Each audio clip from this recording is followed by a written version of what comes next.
The historic Jamestown trolley car is looking for a permanent home, a place where it can be on display for the public to see. Our Julia Gress shares the story behind the car's restoration and what you can do to help preserve its legacy.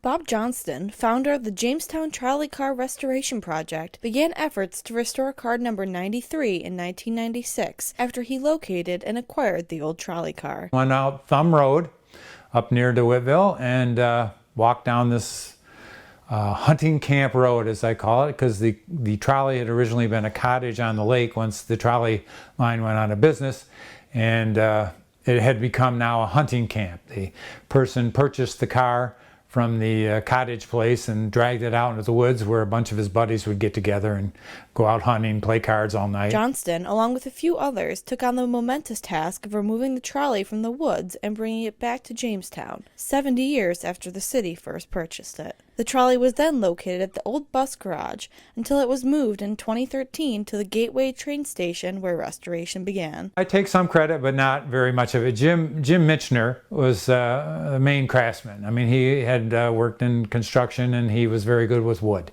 And a lot of the wood that needed to be redone for this, he did most of that. I did a lot of the grunt work. You know, if we needed to find things, I found them.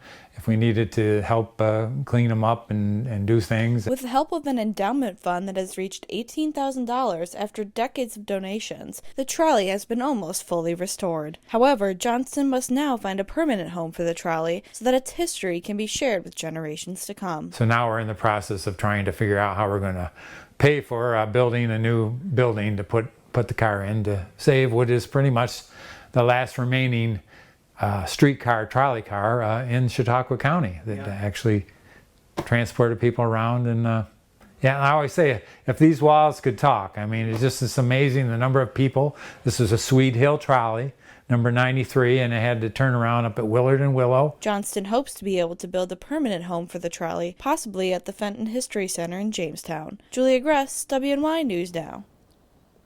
Julia, thank you. A vintage book and paper sale will take place at Chautauqua Suites in Mayville this Saturday to support ongoing restoration efforts and future efforts to preserve the trolley. A $5 admission fee grants access to around 30 vendors with various historical goods, which will all be in attendance from 10 to 4.